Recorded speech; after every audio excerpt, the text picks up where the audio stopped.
Welcome back, esports fans, to the second episode of Esports News. The first Tier 1 tournament of 2025, Blast Premier Bounty, has officially concluded, and it's time to break down the results. Team Spirit, the reigning CS2 World Champions, claimed victory, defeating Eternal Fire in the Grand Final with a 3-1 scoreline. And the Tech9 taps away with an op on his back. He gets a second with just the sidearm. It was his clutch that kept them in Anubis. Can it keep them in the Grand Finals? I think not. Team Spirit on Mirage. Your champions of the Blast Bounty Season 1, Team Spirit. The match was a true spectacle. At one point, Eternal Fire seemed to shift the momentum by securing a map win, but Team Spirit quickly shut them down, completely dominating the final 3 maps. With Blast Premier Bounty now in the books, the next big event on the horizon is IEM Katowice, kicking off in just a few days. Major bug abuse scandal rocks Dota 2 scene. A widespread scandal has erupted in the Dota 2 competitive scene, leading to multiple disqualifications and fines at ESL Raleigh 2025 qualifiers. The controversy centers around the exploitation of a smoke of deceit bug that allowed teams to detect enemy smoke usage through fog of war, providing an unfair competitive advantage. The investigation, initially triggered by Navi Jr.'s disqualification, revealed a much larger scale of abuse across numerous professional teams. After thorough analysis, ESL has announced severe penalties based on the frequency and intentionality of the exploit's use. 3 teams faced immediate disqualification due to extensive abuse. 9 Pandas, approximately 160 abuses. Navi Jr., approximately 160 abuses. Aurora Gaming, approximately 50 abuses. Several top-tier organizations, including Virtus Pro, Tundra, Team Spirit, and Team Secret, received monetary penalties. Meanwhile, established teams like Shopify Rebellion and Natus Vincere were issued warnings. Some teams, including Nigma Galaxy and Gaiman Gladiators, were cleared of intentional abuse charges. The situation has sparked controversy within the community,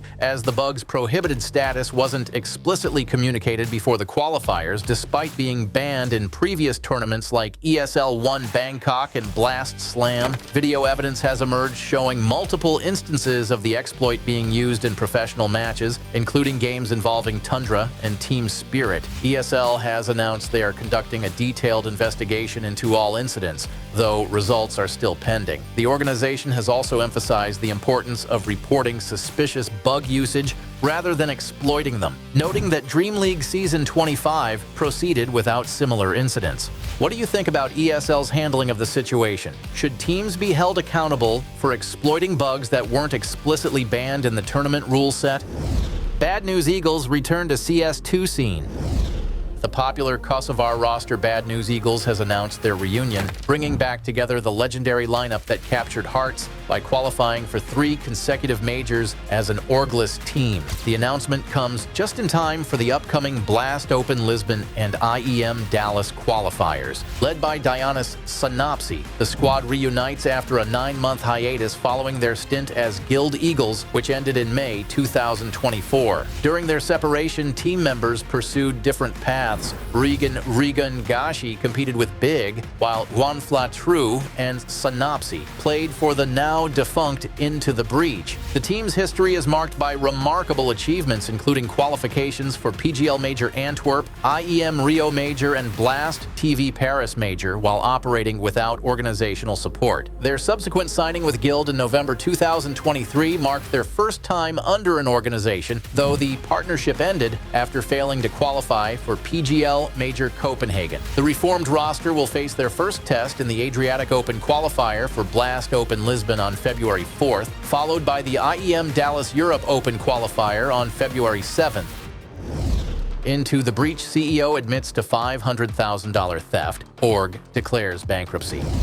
Into the Breach, a prominent British esports organization, has announced its bankruptcy following a major financial scandal involving its CEO, Sam "Slay the Minotaur" Cook. The organization's sudden collapse has sent shockwaves through the esports community as details of the internal fraud emerge. According to recent revelations, Cook allegedly orchestrated a sophisticated money laundering scheme that diverted approximately $500,000 from the organization's funds into his personal accounts. In an unexpected turn of events, the CEO took to Twitter to acknowledge and confirm these allegations, making a public admission of his actions. The organization's ownership team is reportedly preparing legal action against Cook in response to the financial misconduct. This development marks a tragic end for Into the Breach, which had been building its presence in the competitive gaming scene. This situation raises serious concerns about financial oversight in eSports organizations and the need for stronger corporate governance in the rapidly growing industry. The collapse of Into the Breach not only affects its employees and players, but also serves as a cautionary tale for the broader eSports ecosystem. CS2 welcomes Season 2 premiere with Train's dramatic return. Valve has unveiled major changes to Counter-Strike 2, headlined by the announcement of Premier Season 2 and the highly anticipated return of Train. The new competitive season is scheduled to begin next week and will run through the Blast.tv Austin Major in June. The update brings several significant changes to the game's economy and weapon balance. The M4A4 price has been adjusted to $2,900, while the FAMAS now costs $1,900, making force buy rounds more viable for teams. The FAMAS received additional tweaks to its accuracy, while the SMG family MP9, MP5SD, and MP7 saw reduced accuracy adjustments. In a move that has excited the CS2 community, Train makes its triumphant return to the map pool, replacing Vertigo. The revamped version features an expanded layout and several repositioned spots, promising fresh tactical opportunities for teams. Players who participated in Premier Season 1 will receive commemorative medals celebrating their involvement. Additional quality-of-life improvements include clearer scopes for the AOG and SG, alongside new dynamic radar scaling options that enhance the overall gameplay experience. Blast Rivals 2025 heads to Monterrey in historic Mexican CS2 event.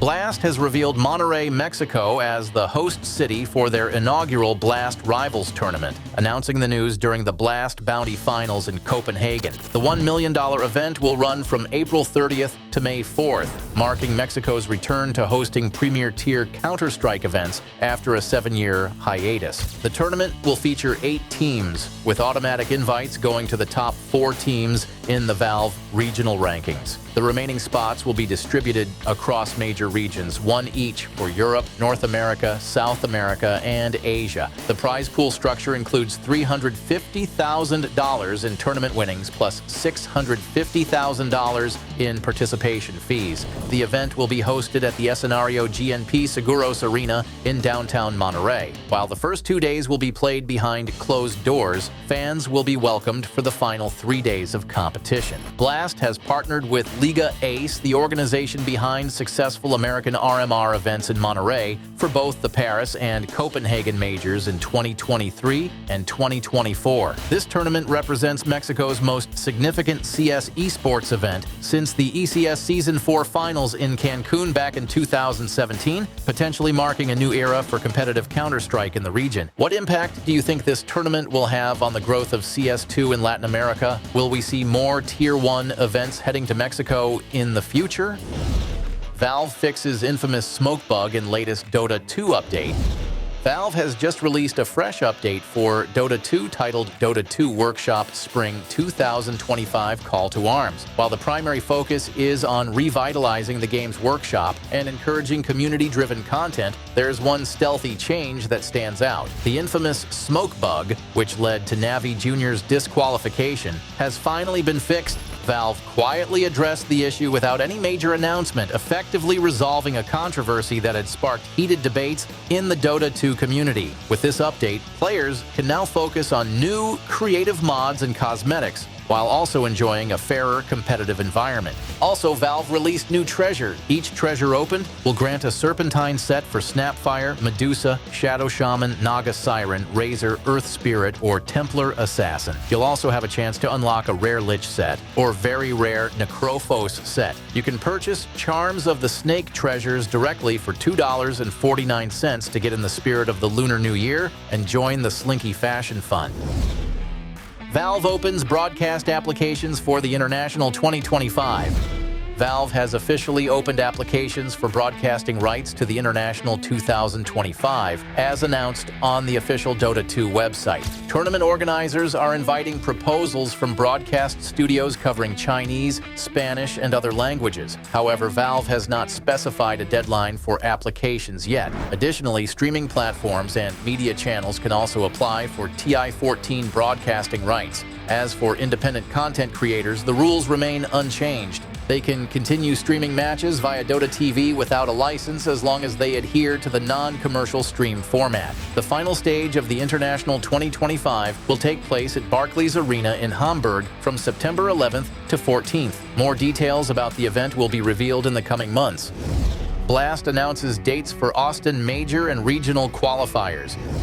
Blast has officially revealed the schedule for the Blast TV Austin Major, set to take place from June 3rd to June 22nd. Invitations for the event will be sent out following Valve's regional ranking update on April 7th. This Texas-based major will be the first to feature 32 teams, introducing an additional stage, making it the longest major to date. The regional qualifiers MRQs will take place in April, but Blast has yet to confirm whether they will be held online or on LAN. The qualifiers will run over a single week: Europe, April 14th to 17th, Americas, April 15th to 17th, Asia, April 15th to 17th. With an expanded format and a longer duration, Austin Major 2025 is shaping up to be one of the most exciting CS2 events of the year.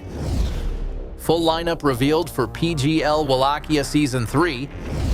The complete list of teams for PGL Wallachia Season 3 has been confirmed. The tournament, set to take place in Bucharest, Romania from March 8th to 16th, will feature 16 teams including some of the biggest names in the Dota 2 scene. Among the direct invites are Team Liquid, Gaiman, Gladiators, Aurora, Extreme Gaming, and Heroic, alongside several other top-tier organizations. Additionally, a few regional qualifier teams have secured their spots, including the Peruvian squad looking for Org, formed by ex-Team Waska players, and the Chinese team Tidebound. The tournament will be held at the PGL studio in Bucharest, boasting a $1 million prize pool. With such a strong lineup, who do you think has the best shot at taking the trophy?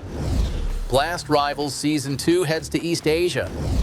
Blast has officially announced that Blast Rivals Season 2 will take place in East Asia. This news follows Valve's recent email reminding tournament organizers to adhere to tournament conduct requirements, which mandate that event details, including the venue, must be disclosed at least 12 months in advance. At the time of this warning, neither of the 2025 Rivals tournaments had announced their locations. Shortly after, Blast confirmed Monterrey, Mexico as the venue for the first Rivals event, and now they have at least clarified the region for the second. However, they have yet to announce a location for the first Bounty event of 2026, set for January 12th to 25th, meaning they are still not fully in compliance with Valve's regulations. Blast Rivals Season 2 will take place from November 10th to 16th, featuring 8 teams, 4 from Global VRS and 4 wildcard slots from North and South America, Europe, and Asia.